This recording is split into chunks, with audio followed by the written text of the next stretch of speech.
kami dito Wala pang tulog, ma'am. 11 o'clock, 11 o'clock ng gabi, no? Kasi nandito na yung mga galing ni Jola kagabi. Opo. May ambon kasi.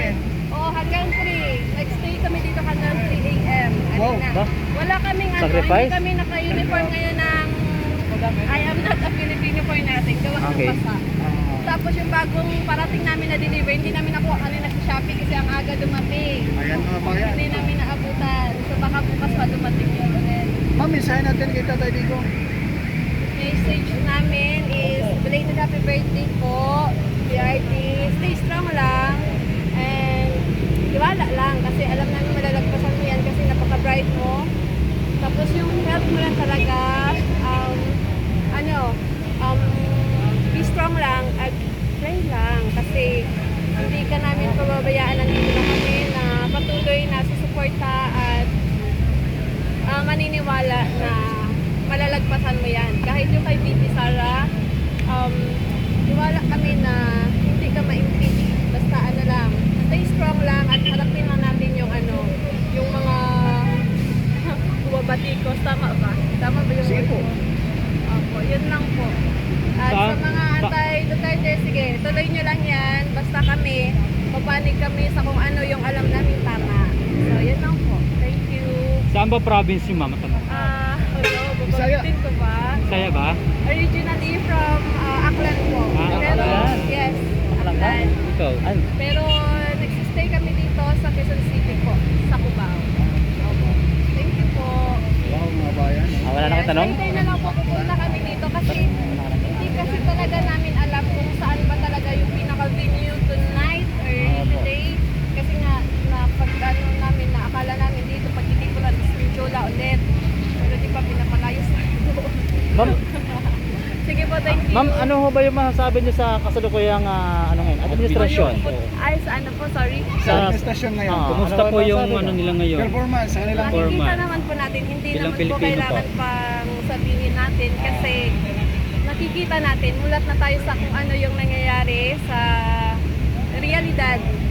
Kaya ayoko talaga magsabi kasi, di ba, usually, tsaka naririnig natin na kapag against sa ano, pinapatawag. So, ayoko nang mag-comment. So, Ayaw mong ipatawag basta to, tuloy-tuloy lang natin yung pagsuporta sa Duterte administration. Yun po. Thank you.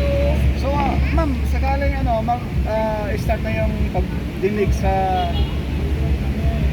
impeachment kay BP Sara, pwede ba tayong sumuporta doon? Pwede para po.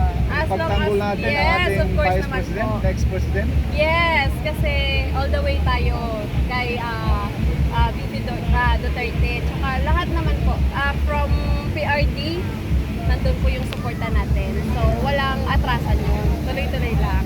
Anong comment niyo po, ma'am, doon sa mga kababayan natin, mga Pilipino na nasa Netherlands na bumiyahe pa pang Yes. sa iba't ibang sulok ng Thank you Europe? so much po dahil kasi lahat ng ginagawa natin, mapa Pilipinas man po o mapa ibang bansa, lahat yun, kusa nating binibigay yung suporta at magpapakita ng suporta sa Duterte administration na nandito tayo na kahit anong mangyari, susuporta po tayo sa kanila.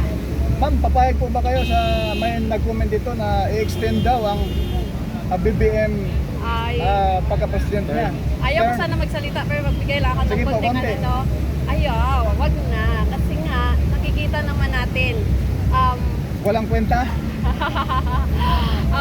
hindi po talaga deserve na Hindi tama mag-isip?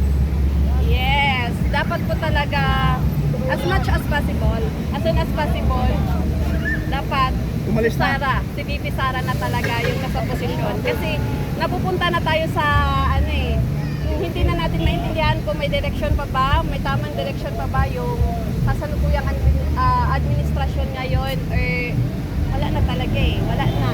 Kasi parang nangyayari kasi parang nasa silent martial law na tayo, di ba? Simple lang sila gumalaw pero yun pa rin. Nakikita naman natin kung sino yung mga pinapatawag nila from time to time sa Congress, tama ba? Sa Quadcom, puro mga Duterte supporters. So wala na talagang fair. Wala nang fair na nangyayari ngayon.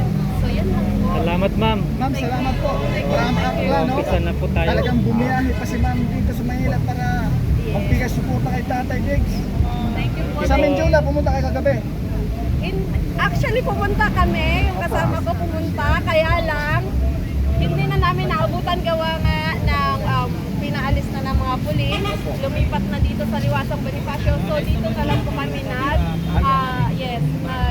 nag-abang kagabi. So, 11 o'clock, yun, paunti-unti na may dumadating. So, next day kami hanggang 3 a.m. po, kaninang umaga. Hanggang 3 a.m. mga kabayan, dito sila ni ma'am Kasi sa umulan na Liwasan. kasi. Umulan na. So, pakunti-kunti, nag-alisan na. Tapos yun, sabi namin na babalik kami dito basta merong event dito. Pero pag sabi ko, kasi hindi kasi, walang assurance kasi doon na magstay ng ganun katagal. Gawa ng Daanan. malapit sa, oo. Daanan ng busy area po yun Yes. doon. So, walang assurance talaga to stay na magano. Dito kasi parang meron tayong freedom kasi dito, di ba? Na anytime pwede tayong magstay dito overnight. So, thank you po. Thank you. Thank you. Salamat ma'am. Salamat. Salamat Dito na po. tayo. Dito na tayo.